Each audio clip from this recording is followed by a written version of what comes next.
할렐루야. 하루를 시작하는 이 새벽 미명에 성삼위 하나님의 성호를 찬양합니다.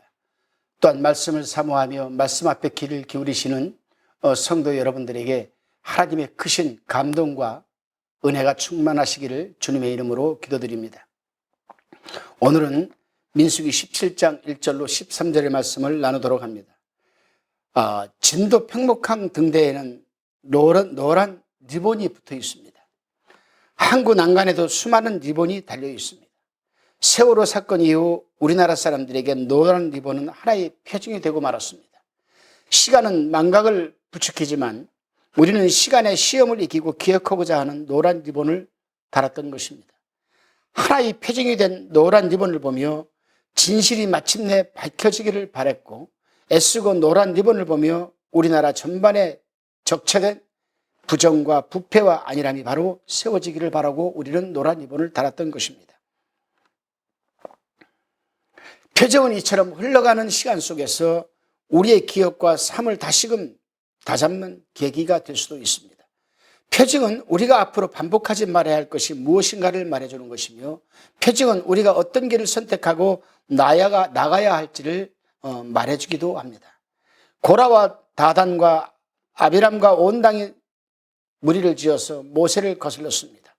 고라와 그의 무리들은 이번 계기를 통해 제사장의 직분을 가지고자 하였고 높아지고자 하였습니다. 심지어 그들은 회중이 다 각각 거룩하고 여호와께서도 그들 중에 계시다 하며 하나님의 뜻을 말하기도 하고 자신들을 정당화시키려고 했습니다. 하지만 그들의 말과 당지음과 모세의 아론을 거스르면 모두 다 하나님의 뜻과는 달랐던 것입니다. 하나님은 주관적인 욕망이 토대가 된 그들의 반란을 하나님은 벌하셨고, 고라의 일로 인해 백성 중에 찾아온 연병으로 죽은 자만 14,700명에 이르고 말았습니다. 실로 헤아리기 힘든 거대한 생명이 몰살당했던 것입니다. 민수기 17장은 이곳에서 시작이 됩니다. 민수기 17장에서 하나님은 각 지파의 지휘관에게 지팡이를 가져와 이름을 쓰라고 하신 뒤 증거기 앞에 놓으라고 하시며, 내가 택한 자의 지팡이에는 싹이 날 것이라고 말씀하셨습니다. 고라의 난으로 흐트러진 이스라엘에게 하나님이 선택하신 자가 누구인지 분명하게 밝힘으로 원망을 그치고 다시금 생명의 길로 인도하시기 위함이었습니다. 그렇게 증거의 장막 아래 놓인 12개의 지팡이 중 레위 자손 아론의 지팡이에서 옴이 돋고 순이 나고 꽃이 피어서 살구 열매가 열렸습니다. 지팡이는 나무지만 뿌리가 없는 나무입니다. 생명이 없게 스스로 옴이 돋을 수가 없으면 당연한 겁니다. 사실 지팡이에 옴만 돋은 것이 아닙니다. 옴은 순이 되었고 꽃이 피었고 꽃진 자리에 맺히는 살구 열매가 열렸습니다. 여러분 한번 진지하게 생각해 보시기 바랍니다. 열매가 결코 하루 만에 열리겠습니까? 결코 하루 만에 열리지 않습니다. 옴이 순이 되고 꽃이 피워지고 열매가 맺혀 자라는 데는 반드시 시간이 필요한 것입니다. 그런데 증거의 장막, 우리 하나님 앞에서는 하루 만에 지팡이에 살구 열매가 열립니다. 저는 이 부분을 묵상하면서 그렇구나, 그리스도 안에서는, 하나님 안에서는 하루가 천년이 될 수가 있고 천년이 하루가 될 수 있구나. 이것이 바로 유에서 무를 창조하시고 무에서 유를 창조하시는 하나님의 능하신 손길이 아니겠습니까? 이것이 바로 하나님의 능력이 아니겠습니까? 철저하게 시간의 지배 아래 살아가는 인간과 자연의 질서로는 설명할 수 없는 시간을 초월하는 이 사건 앞에 이스라엘 백성들은 입 다물고 잠잠해질 수밖에 없었던 것입니다. 이스라엘 모든 자손이 보는 그곳에 모세가 12개의 지팡이를 가져와 보였고, 지휘관들은 자신의 지팡이를 들었습니다. 아론의 열매 맺힌 지팡이 앞에서 더 이상 말은 필요하지 않았습니다. 하나님께서는 10절에서 다음과 같이 말씀하십니다. 여호와께서도 모세에게 이르시되 아론의 지팡이는 증거기 앞으로 돌아가져다가 거기 간직하여 패역한 자에게 대한 표징이 되게 하여 그들로 내게 대한 원망을 그치고 죽지 않게 하라. 하나님은 그 지팡이를 표징으로 삼으라고 하십니다. 기쁜 사건에 대한 표징이 아니었습니다. 그것은 본문이 말하듯 반역자에 대한 표징이었습니다. 여기에서 우리가 한번 깊게 묵상해 볼 부분이 있습니다. 하나님께서는 가나안 땅에 들어갈 때 이스라엘 백성들에게 광야에서 증거기 안에다가 히브리서를 보게 되면 만나를 담은 항아리, 하나님의 말씀이 새겨진 두 돌판, 아론의 쌍난 지팡이 세 개를 증거기 안에 넣게 하셨습니다. 또 증거기 앞에 넣게 하셨습니다. 이것이 과연 축복의 모습일까요? 불행의 모습일까요? 냉정하게 곰곰하게 따져보게 되면 그것은 하나의 오늘날 우리에게도 표징이 되는 말씀이 되게 하기 위해서입니다. 그것은 다 어떤 모습이었습니까? 광야에서 하나님이 주시는 만나, 어떤 일이 있었습니까? 모세가 시내산에서 받아온 두 돌판 가지고 내려왔을 때 어떤 일이 있었습니까? 아론의 오늘 본문에 나오는 쌍난 지팡이 어떻게 해서 나게 되었습니까? 이것은 다 후세에 대한 경고요, 또한 증거였습니다. 오늘날도 우리는 명심해야 됩니다. 오늘날도 우리는 표징을 바라보고 살아가야 합니다. 표징을 바라보고 신앙생활을 해야 됩니다. 고라의 반역과 그들로 인해 고통받고 혼란스러웠던 사람들과 14,700명의 죽음은 이스라엘 백성들에게 아픔이고 상처였지만 하나님은 그 아픔과 죽음을 표징으로 삼아 기억하게 하셨습니다. 그것이 아픔에도 불구하고 상처임에도 불구하고 그 아픔과 상처를 기억하며 되새기고자 하는 것은 참된 회복을 원하기 때문입니다. 시간은 이스라엘 백성들의 망각을 부추기겠지만 표징을 통해 시간의 시험을 이겨내라는 말씀입니다. 이 아픔을 딛고 남은 세대와 다음 세대는 하나님 안에 바른 길을 걸어 참된 회복을 누리라는 여러분 경고의 또한 메시지이자 표징이기도 한 것입니다. 하나님은 분명히 말씀하십니다. 표징이 되게 하여 그들로 내게 대한 원망을 그치고 죽지 않게 할지니라. 오늘날 우리에게 있어서 우리가 영원히 죽지 않고 살아가야 할 표징은 무엇이겠습니까, 여러분? 바로 그것은 예수 그리스도의 십자가의 표징입니다. 하나님께서는 지금부터 2000년 전에 갈보리 골고다 언덕에 예수님을 달아놓고 그걸 십자가 표징이라고 했습니까? 아니거든요. 하나님께서는 이미 3000년 전에, 3500년 전에 이스라엘 백성들이 애굽에서 출애굽하여 나와서 광야로 나와서 그들이 행군을 할 때,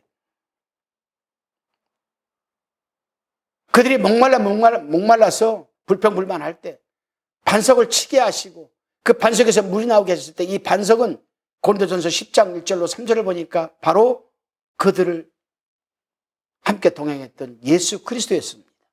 그 반석은 바로 이 앞으로 오실 1500년 그 당시를 기준으로 해서 1500년 뒤에 오실 예수 그리스도의 표징이 되었던 것입니다. 모형이었던 것입니다. 예표였던 것입니다. 그렇다면 오늘날 기준으로 해서 2000년 전에 골고다에서 십자가에 풀려 들어가신 그 예수 그리스도는 우리에게 다시 세컨 인카네이션, 재림에서 오실 예수 그리스도에 대한 표징이 아니겠습니까? 예표가 아니겠습니까? 그거를 우리는 경고의 표징으로 우리는 삼고 신앙생활을 해야 되는 것입니다. 우리가 표징은 흘러가는 시간 속에서 우리 기억과 삶을 다 잡게 하고 또한 표징은 우리가 앞으로 반복하지 말아야 할 것이 무엇인지 어떤 길을 가야 하는지를 말해주기 때문입니다. 하나님이 사랑하시는 동역자 그리고 성도 여러분, 가만히 저마다의 삶을 돌아보면 우리 삶에도 내가 상상할 수 없었던 표징이 하나둘 자리 잡고 있을 것입니다. 그것은 노란 리본일 수도 있고 아론의 열매 맺힌 지팡이일 수도 있고 십자가일 수도 있습니다. 그 표징이 아픔일지라도 상처일지라도 하나님께서 우리 삶에 저마다의 표징을 주신 것은 우리를 살리시기 위함입니다. 우리에게 영원한 영생을 주시기 위함이 아니겠습니까? 우리를 참된 당신의 길로 인도하시는 그 표징인 줄로 믿으시기를 바랍니다. 그렇습니다, 여러분. 어떤 길을 가야 하는지를 우리는 모를 때 우리는 그 표징을 바라볼 수가 있습니다. 그래서 사도 바울은 뭐라고 했습니까? 힘들고 지치고 굶고 굶주리고 헐벗고 할 때마다 사도 바울은 화가 났을지도 모릅니다. 교만이 싹 터올라올지도 모릅니다. 그럴 때마다 사도 바울이 뭐라고 고백합니까? 나는 날마다 나를 쳐서 십자가 아래 나를 복종시킨도다 했습니다. 사도 바울은 그럴 때마다 십자가를 표징으로 삼았던 것입니다. 저도 힘들고 어려울 때마다 표징을 바라보는 부분이 있습니다. 이 자리에서 말씀 못 드리지만 때로는 주님을 표징을 삼고 힘을 낼 수도 있고, 때로는 소천하신 어머님을 바라보며 생각하며 힘을 낼 수도 있지만, 저에게는 지금에 와서는 무엇보다도 저는 말씀이 바로 제 표징이 되고 있습니다. 그래서 저는 힘들 때마다 그 나와 유사한 그 환경을 이겨내었던 인물을 찾아서 그 부분을 읽고 거기서 저는 그 표징을 삼고 저는 힘을 얻고 저는 다시금 힘을 내서 일을 하고는 합니다. 그래요, 여러분. 무엇보다도 하나님께서는 당신을 믿는 모든 백성들에게 말씀이 육신이 되신 예수 그리스도라는 명백한 표징을 우리에게 주셨습니다. 장구한 세월에도 썩어지지 않고 사라지지 않는 말씀이신 예수님 안에서 우리는 오늘도 마음과 샘을 새롭게 할 수가 있는 것이 아니겠습니까?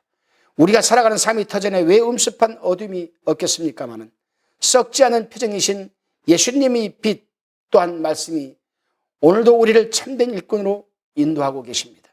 오늘도 하나님께서 우리에게 주신 표정을 기억하고 표정이신 예수님 빛 안에서 하루를 살아내시고 영위하시는 성도 여러분들이 되시기를 주님의 이름으로 축원드립니다. 기도드리시겠습니다. 주님, 고라와 반역과 그로 인한 이스라엘 백성들의 죽음은 뼈아픈 것이었지만 그들의 아픔을 표정으로 삼으사 이스라엘 백성들의 원망을 거치고 생명의 길, 회복의 길로 인도하신 하나님을 보았습니다. 가만히 저희의 삶을 돌아보면 저희 삶에 주신 표징이 있습니다. 저희 민족에게 주신 표징이 있습니다. 저희 신앙 공동체에 주신 표징이 있습니다. 그리고 저희 개인에게 주신 표징이 있습니다. 주님 주신 표징을 보고 하나님 앞에 저희의 삶을 바르게 세워가게 하여 주옵소서. 감사드리옵고 예수 그리스도의 이름으로 기도드리옵나이다. 아멘.